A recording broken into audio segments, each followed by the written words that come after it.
Oh man. Yeah, so there's a certain teenager in my house, Uh-huh. college applications, Uh-huh. and they're due today. Uh-huh. And she definitely started the day off watching TV while writing the applications. As you do. As you Yep. do. Yep. I could just smell it. I could smell the I have all day to do this. All right. And That now is not a correct human instinct. It needs to be installed through trial and error and pain. We all had to install that instinct. We all had to learn that. And it Oh, yeah, was I know, a I was hard there. one to learn. Yep. It's like, there's so much that like teenagers are frustrating as shit. I don't have to deal with them, thankfully, but like it's just like, I look at teenage culture and we're like, yeah, that actually makes sense. And other people my age are like, fuck teenagers, they're awful, they're shit. No, they're just figuring out the world. They're in that no man's land between childhood and adulthood, and it fucking sucks there. And they're doing their best. Just let them Yeah. fuck up. It's fine. You need to fuck up a little to get this. No, it's fine. Yeah. I guess what I'm saying is like I get it. Yeah. Oh yeah. I mean, I'm not complaining. Yeah. It's just that I heard her saying like, I'm desperate, and I'm like, yeah, I bet you are.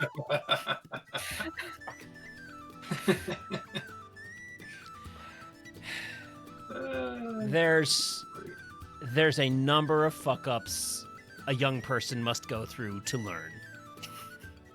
You can teach a young person everything, but certain things only sink in through pain.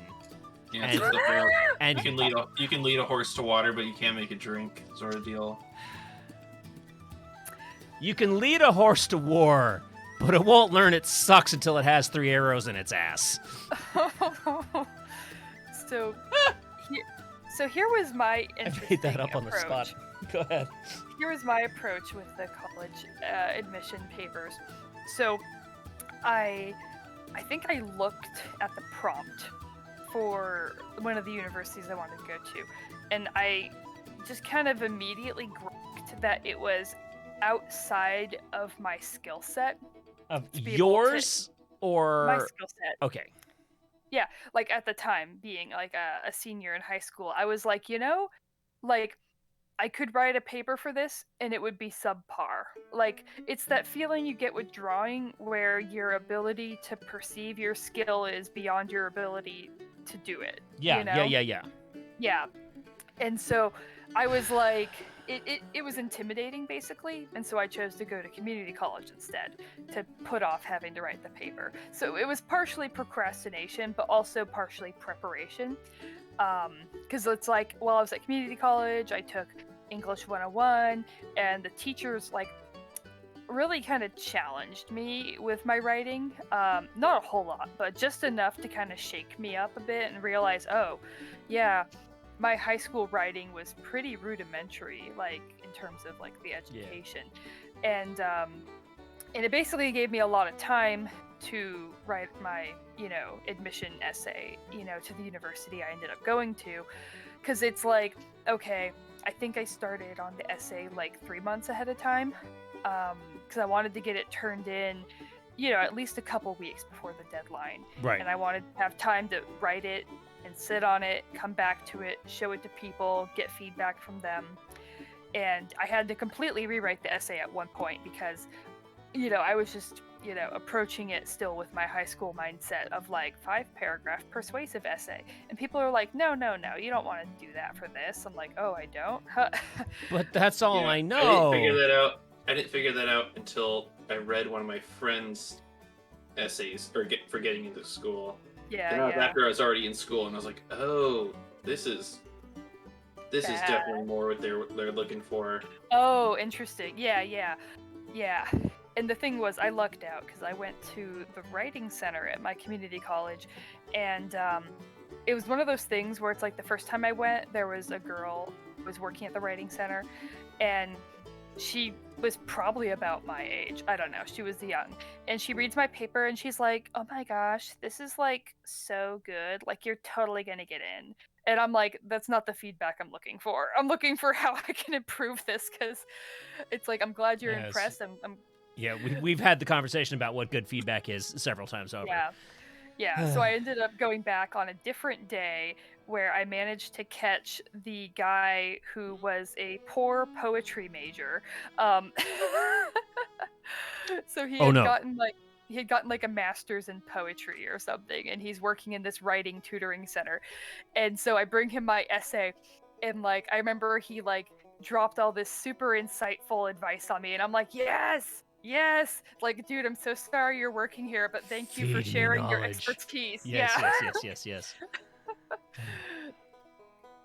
Yeah, so I was able to really polish that paper for like 2 months, or so before I turned it in. And I don't think I was running up against the deadline hard, but that's because I had stressed about it so much that I was like building in like, extra time to my thing.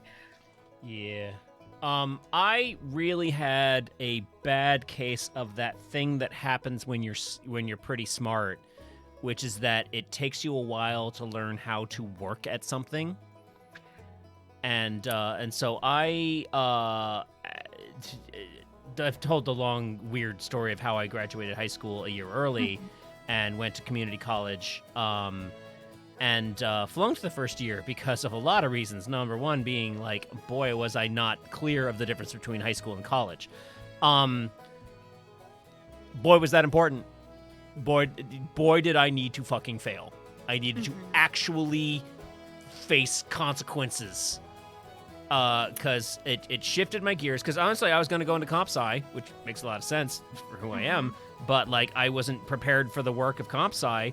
And it's like, well, I really like art, so I'm ahead of the game, so let me just take some art classes, and met my Sifu, and kind of set me on the path that I am currently on, where I'm a accomplished artist and also work at a major corporation for writing software. Neat.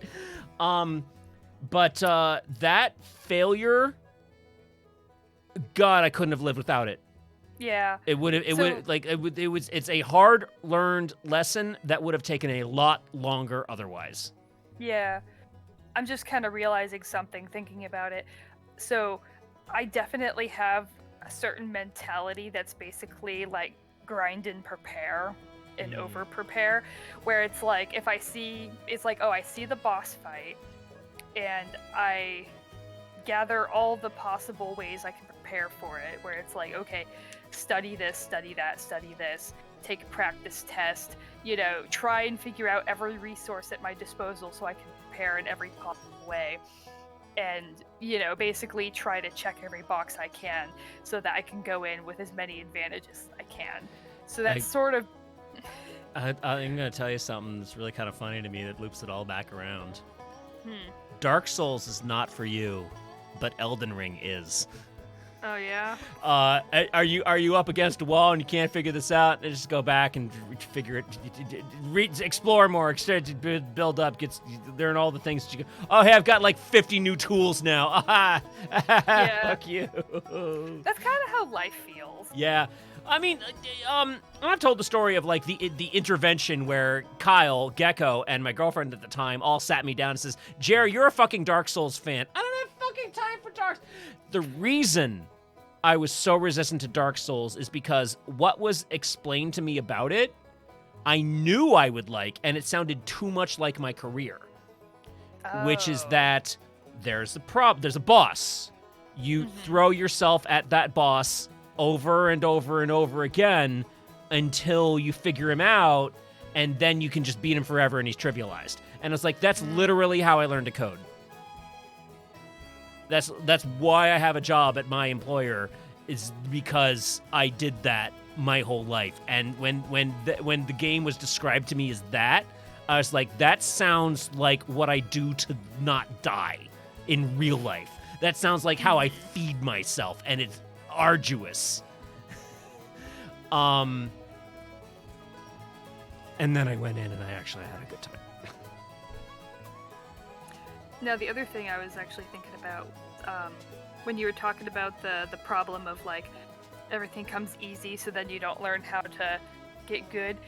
There's a comic, it's a web comic, but I got it as a book too, called Witchy, and I think I've talked about it before, where the main character actually has that problem, and it's kind of an interesting plot point. It's her. real. It's a real Yeah. thing. Because her thing is that she is really bad at magic, basically. So she, can't really cast. It always kind of backfires and does weird stuff. And so it almost kind of feels like the setup to the problem of like, everybody has magic except me kind of thing. Right. Except she's already kind of come to terms with it. She's like, look, I just suck at magic. You've That's mentioned fine. this. Yeah, she's like, I'll just study theory. I'll study magic theory. Now, Right. here's the problem. She has very long hair, and in this world, the length of your hair corresponds to your magical stamina. So, the more hair you have, the bigger your magic bar is, basically. Like Bayonetta. Yes. And so the thing is by that logic, she should have amazing magic, but she doesn't. And so she just kind of like gets frustrated by that and was like, well, apparently I suck. And doesn't really think about it much more than that, tries to avoid the problem. And she uses a glamour to hide the fact that her hair is so long so that people won't have expectations of her. But also because there's like this whole weird cultural context of long hair and basically weird classism that Yeah. ties. Yeah. So anyways, so eventually she ends up cutting her hair, like in the first book, because basically her hair length gets revealed. She gets drafted into basically this authoritarian government, military, and she's like, fuck that, and cuts her hair, runs away, and her magic super sucks. She like basically has no magic for a while because her hair is still growing back out. And she meets a guy kind of acting like her sensei kind of thing. Not for magic specifically, but for building a broom, because he's a broom master. And he tells her, okay, you need to cast the enchantment on the broom. And she goes, yeah, but I can't do magic. He goes, yes, you can. You'll just need to practice. And she goes, well, why can't you cast the enchantment? He's like, it has to be you because you have to bond to the broom because there's a spirit in the broom and it needs to bond to you. Otherwise, you can't control it. Right. And so she goes, great. I have to do this thing. And so she keeps trying and trying on practice wood and she keeps destroying it every time. And eventually she gives up. She's like, I can't do it. It's obvious I can't do it. It's not going to happen. So, I quit. I'm just going to have to figure something else out. And he said, did school always come easy for you? And she just stops and was like, excuse me? And he's like, is it possible that you're just giving up on things that don't immediately, work for you? And she goes, what? No. And she has this Shut up. Yeah. And he's like, come on. He just kind of eases her back into it. He's like, let's just make dinner, okay? Let's make dinner. He kind of ends up making these like analogies to cooking where he says, and actually I really love this part of the story. He says, some people say cooking is the oldest form of magic because it was something special that humans did. And we were combining ingredients and doing things to them and creating something new. And we gave that as an offering to the spirits. And that's how we first made our contracts with them. And it was like, oh shit, I really love that tie-in. I really like that. Yeah. And he was like, so it's like, really, cooking is just like magic and you just gotta practice it a bit. And she goes, okay, I get it. I'll practice. Fine.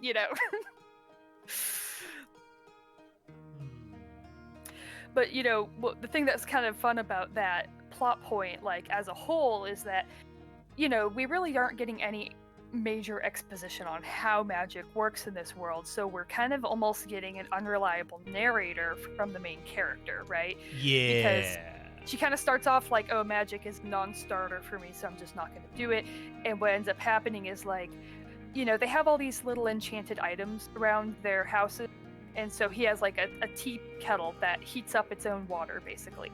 And he says, who do you think makes this tea kettle? Do you think some long-haired aristocrat is making this tea kettle? No. This is made by just an average person, a Joe Schmo. And they don't have that long of hair. Their magical stamina isn't naturally that good. but they practice and they find ways to work with it, and they can still do magic. And so he was kind of telling her, like, you kind of have your eyes on this pie in the sky goal, but it doesn't need to be. You can still work, you just change the way that you work. It's kind of like that myth, I think, with art, where people say, oh, you're so talented, you're naturally talented. It's And then practice. Yeah, exactly. And people Thank you, assume, Sarah Scribbles. yeah. Oh, I just remembered that comic. Yeah. I Yeah. link that all the time. I link that habitually. I throw that at other people's Twitch channels. It's just like, okay, no, I know one comic that sums this up in like a second, and I link the practice episode of Sarah Scribbles. That shit is perfect. It says it yeah, because people believe that it's magic, that you reel it back actually to school. And man, I wish Abner Doodle was here so we could have a teacher's perspective, because there's like this crazy culture of your innate gifts in America, Yeah. and it's so damaging to your ability as an adult. Like, this is childhood that you say, oh yeah, okay, so learn the things that you're good at, and that's what you're good at, and the things that you're bad at is that's what you're bad at, and now you know, and that's why you go into life. Oh, you bad at everything? Well, that sucks. Sorry. Here's some F's, and good luck. And then you get to adulthood, and you're like, shit! And the notion, like the concept of, I am now an adult, I'm in my late 20s, I would like to start a new skill, but since I didn't have that skill in childhood, it must be impossible. Mm-hmm. Yeah, that always bugs me. Mm-hmm. And it's very much around the whole, like, do thing philosophy that I'm throwing out into the world. It's just screaming into the void. It's like, just do it! Yeah, I Yeah. think one thing that I don't know, I feel like I struggle with when I talk with other people who are in school is like when they're working on a subject that was easy for me, Yeah. and I try to come at it with this optimism of like, oh, I'll just explain it to you, no problem, because if it made sense for me, then I can find a way to make it make sense for you. And that's how I feel. But then they're like, no, it's not going to work, And I'm not saying that they're just being stubborn. It's just that, like, Yeah. it's something that's a challenge, is like, I really want to find a way to, like, just transfer my understanding into your brain and have it make sense. But, like, I feel like to a certain extent, people almost need to, like, find a framework to keep it in their brain. Like, I found that oftentimes through college, when I was taking my various, STEM classes, I would develop frameworks for how to, organize new knowledge in my head. Like, there would be certain ways that I would think about things, and I would kind of translate what the instructor was saying into something that would make sense to me, and Yeah. go, oh, cool, got it. It's actually been a really common, I guess struggle's the right word for it, in my career as a person who's self-taught, because there's a ton of things that come easily to my coworkers and my colleagues that don't come easy to me. Mm-hmm. And like I'll often be in situations, and I've come to deal with this because I'm like, I've got a great career now, and I've found ways to make this work, but it was a weird hurdle that I like continually run into, which is that, like, here's this engineering concept that, like, was taught in software engineering school that everyone else knows, and me, I know the concept, but I don't know the vocabulary word for it or how to apply it.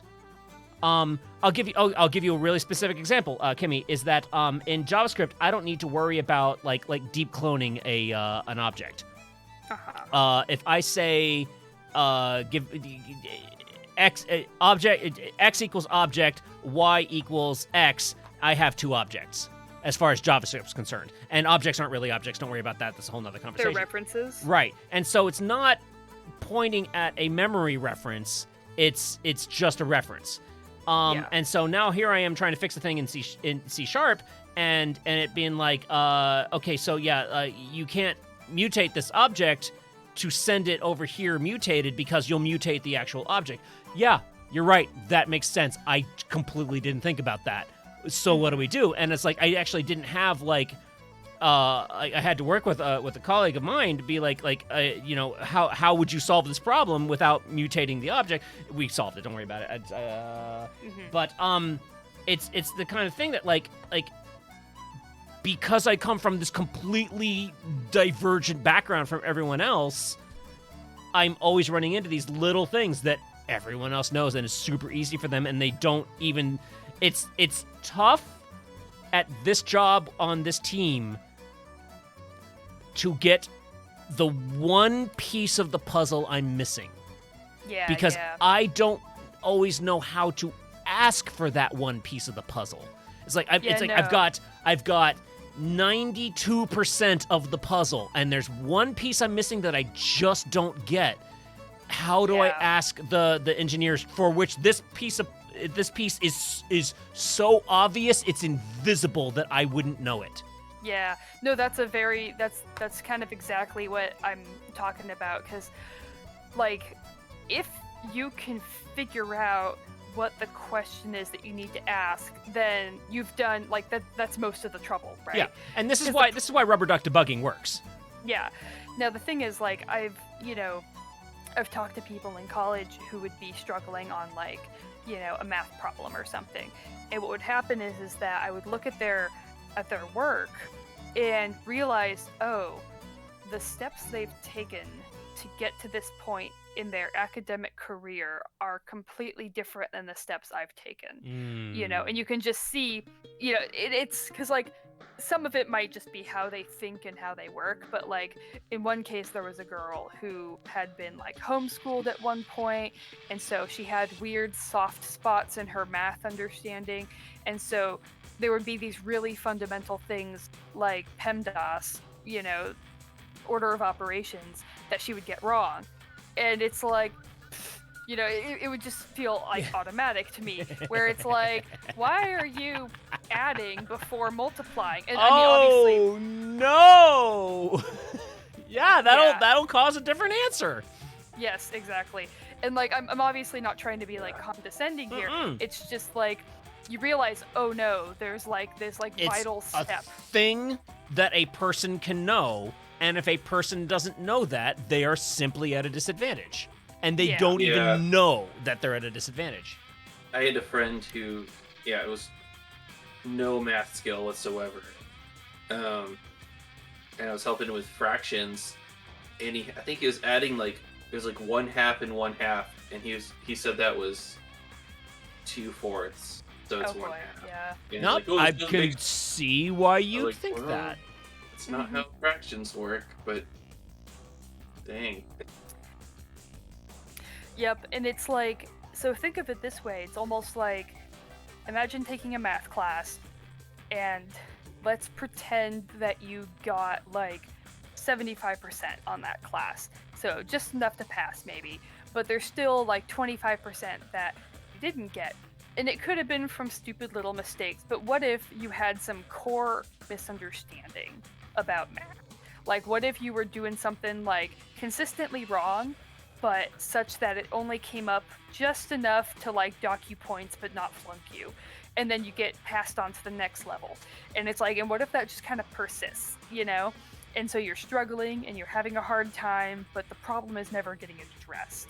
And so you end up with people who kind of, like, navigate their way through the academic system, and by the time you sit down to talk to them and try and help them, they're frustrated and they're burned out and they just want to be done with it already.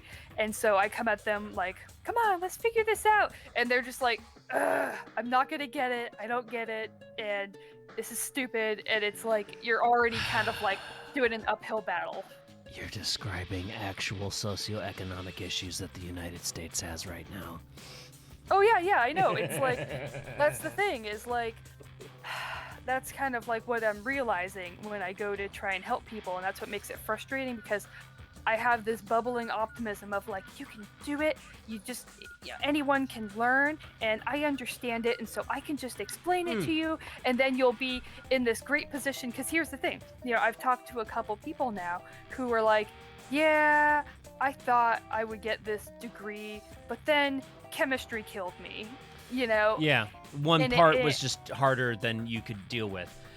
Yeah. There's a piece I wanted to say a bit ago, and it's a philosophy I figured out while dealing with this. In that, good night, Squirrel Horde. It's kind of like my philosophy of what does easy mean. And to me, kind of the way that I put this together is that easy means one of two things. It means either, one, it has very few steps. You do A, you do B, you do C, and you have reached the end. Or, easy means you have little chance of failure. There are 14 steps, but you're probably going to succeed even if you screw up 7 of them. So, those are the two ways that a thing can be, like, categorically easy. And that, isolating those two things helps me pull apart things that are the difference, or pull apart the difference between a thing that is actually easy versus a thing that is easy for me. Because if the thing has several steps and if you screw up one of them, it won't work, then but I can do it every time because I know it, that's easy for me. But it doesn't mean the thing itself is easy.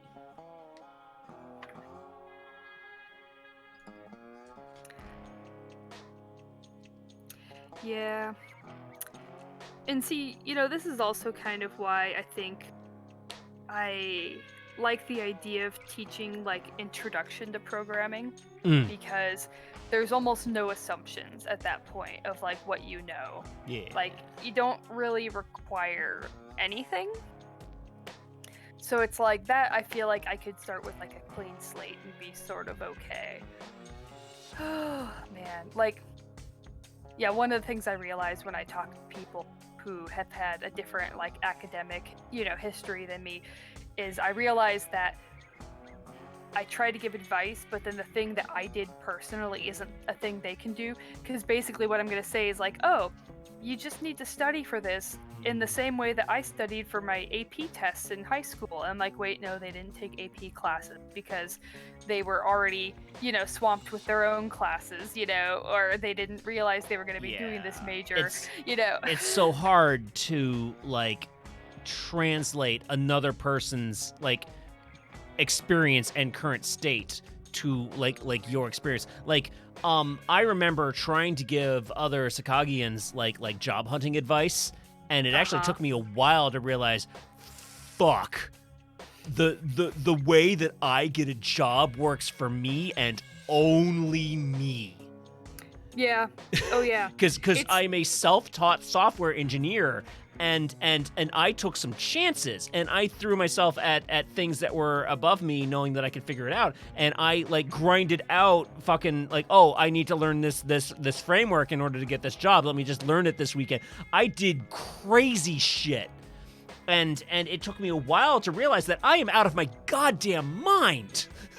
And the way that I got here is, like, not only, even if someone had the same energy level as me, I was crazy lucky in a few key points that I was able to fucking not quite bullshit it, but like trade on my ability to figure it out versus my ability, my demonstrated, like, knowledge of the thing already. That I fucking squeaked by with because I pulled it off. Like, it's not just hard work and chance taking, but also some fucking improbable luck that got me this path. And then I go and try and give career advice to someone else, and my career advice is fucked. Yeah. Don't take career advice from me. My career path is fucking weird. Yeah. So I have a coworker who I talked to about that once, and he said that, he's like, I really can't give any advice because I took such a weird route. Yeah. Basically, Yeah. he kind of happened to learn coding in high school. He started working for a family friend immediately after high school. He did enough coding for that job that he was able to get another coding job. Do you know what this reminds me of? What? That sort of like, I'm gonna say boomer story of like, oh yeah, you just need to like go to the place and hand them their resume and shake hands with the boss and you'll totally get a job. And to which I'm like, that probably worked for 3 people on the planet ever. But Yeah, like that works when the workforce was half the size that it is now. right, and well, yeah. So there's so many, like, yeah. There's the perception change. There's the societal change. But like you know, the person hears a story of like, oh yeah, this person did this thing and then they totally got a job. That's how you get a job. And no, that's how that person got a job. Yeah, so this coworker of mine basically just kind of like slowly eased his way into the career with no degree at all because he just kind of happened to know someone who gave him his start, and then basically a lot of his jobs started with him just talking to people where he's like, hey, I think I want a job at that company, and he just kind of like finds an email of someone who works there and is like, hey, can I talk to you about working at this company? And they're like, yeah, sure. And it's like, you know, that's kind of crazy shit, you know, where you don't really want to recommend that to people because it's like a very personalized thing almost. Yeah. Where it's kind of like pickup artists. It's like trying to give advice. Yeah. Yeah, because there's a measure of do this, then this, then this, and then there's a measure of the interpersonal skills that particular person had to pull it off. Exactly, because that's why I compared it to like the pickup artist thing, because they try to give scripts to people where they're like, just say this to a woman and then she'll go on a date with you. And it's like, that obviously doesn't work. And it's kind of the same for when you're doing this weird networking job stuff where it's like, it's not a one-size-fits-all thing, unfortunately, and you're making a lot of like, you know, in the moment judgment calls. And the thing is, like, I realized when I started giving advice to people, I'm like, every job I've gotten is because I talked to a human. Like I've gotten interviews from digital systems, but every job I've gotten is because I talked to a human. You know, I either talked to a human at a career fair, or I talked to a friend who was a recruiter who knew another recruiter, you know?